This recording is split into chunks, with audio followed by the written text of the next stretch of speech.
that's GRDY, and this is also my dad here. Oh, hello. And today we're talking about toys, not just any toys, GoBots. The GoBots. Scoop, scoop-a-doo-doo. That's right, my son. GoBots from 1983. For those of you who don't know, GoBots are these little mini transformers. They're much more than transformers, and they're made of small die-cast metals and plastic. That's right. They normally are these tiny little things, but the cool thing about a tiny little thing like that, instead of like a monstrous robot, is they could do vehicles. That's right. They could do vehicles. Just like your Star Wars figures, your G.I. Joes, and there's money to be made in vehicles. So, Dad, do the GoBots have their own vehicles? You dang tootin', they got vehicles. There's actually two vehicles. There's the Renegade bad guy shuttle named Thruster, and there's also the other one that we are talking about today, the Gobot Command Center. That's right, the poor man's AT-AT. That's what we're talking about today. Alright, so, just like this. So this is the Gobot Command Center. I have a question for you, Dad. Is it a vehicle or a dog? It does look like a dog. Kind of looks like it's curled up on the couch, and it looks even more like the dog when you, boom, extend the legs. Look at that. His legs even look like dog bones. How strange is that? So he's gonna eat his own legs. He does not eat his own legs, but he does have fancy stickers all over himself. He has a red translucent cockpit window. You ready to crack it open? Alright, let's do the surgery. Doing the surgery. He's cracking open. You shall carry this scar all your life. There we go. Get your GoBot binoculars ready. We'll be zooming in and we'll be looking at some of these things real quick.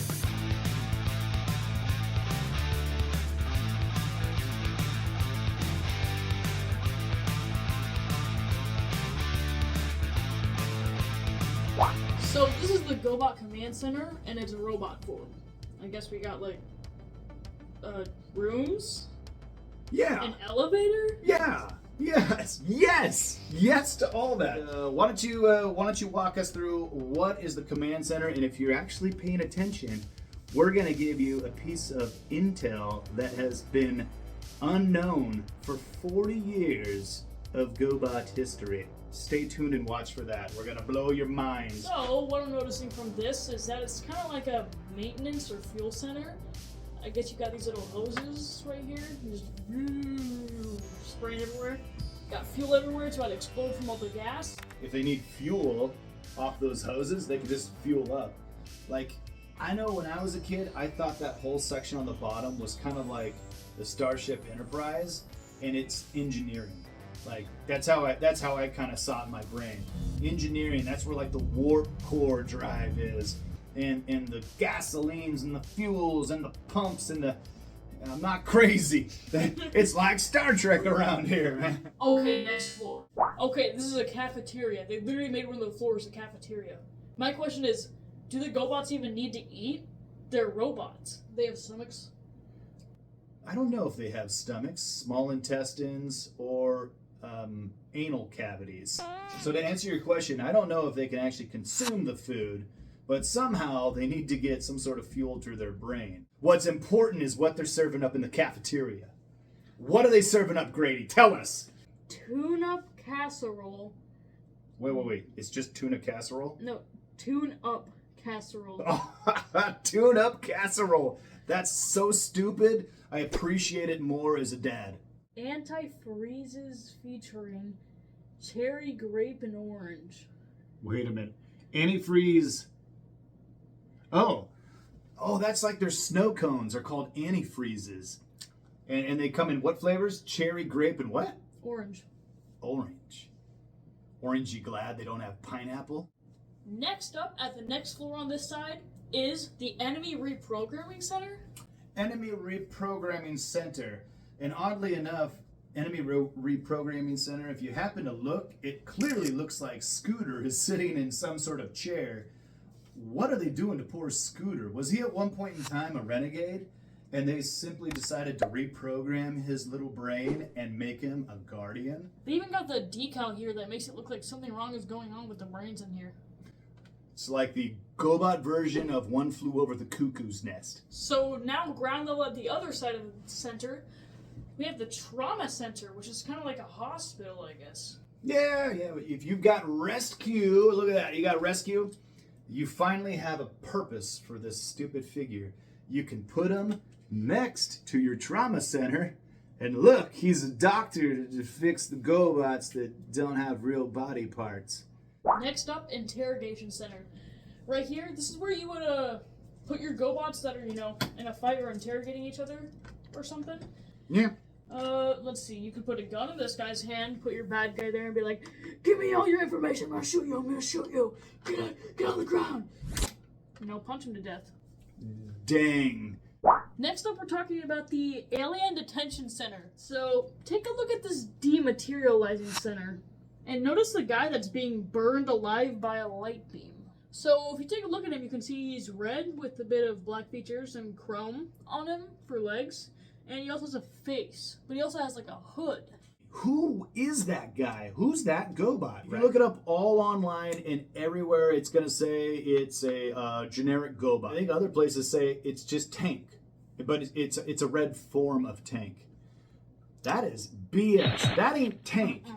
Now, we've seen Tank in the cartoons. We've seen him in coloring books. We've seen him in all sorts of other media. And Tank is always very obviously Tank. He's always blue, and he's always got the three squares along his chest. The three very obvious squares, red and yellow squares. Yeah, we've even got a Tank right here. We'll zoom in on this, and we'll show you a Tank. He has the same angled hood. He has some stripes on his chest. He has like sort of the line going across his waist, and he has metal legs. But if that's the case, why didn't they just make him blue? They took the time to frame in the other GoBots. Tank was an early GoBot. They would have obviously had the material to work with for that drawing. So why did they make him red? Are you tired of us asking? Do you want to be told what it is? Do you just want to know? Let's take a look. Let me introduce you to a toy from the Tootsie Toy Company. That's right. We have a GoBot by the name of Bubble Man. Bubble Man is a toy that looks nothing like his art up above. In fact, up top, he's a little bit similar to Wheelie, maybe a cross between Wheelie and RC from the Transformers movie. You see all the elements in place. Bubble Man was sold early on. He's from like 1984 as well. So take a quick look. I'm going to set it on there. He's just a hunk of plastic that snaps in half. You dip him into some soapy water and you blow on the back of him and he shoots bubbles out. Look at him and you will see all the features that exist on that command center. Compare him side to side. Is he red in color? Yep. Does he have the Tank style hood over his head? Definitely. Does he have a chrome colored face? Yep. With a visor? Yep. Does he have chrome thighs? Yes. Does he have the black bar going horizontal across the stomach? Yes, he does. Does he have 3 vertical stripes? Yes. That is the mystery that we are glad to reveal to you. After 40 years, thank you, ladies and gentlemen. It's been solved. It is, in fact, Bubble Man. Bubble Man, the GoBots Bubble Man. Pipe in the dematerializer. Ladies and gentlemen, thank you for watching the GoBots Command Center review. I hope you enjoyed it, and with a derp score, I give this thing like probably a 9 out of 10. It's pretty cool. I played with it. 9 out of 10. Yeah, good call. I'd honestly say this toy was probably even cooler than some of the GoBots themselves. So I'm still gonna be doing more coin reviews, toy reviews, video game reviews, Cartoon Intro reviews. Thank you everybody for watching. Dad, send him off with a salute.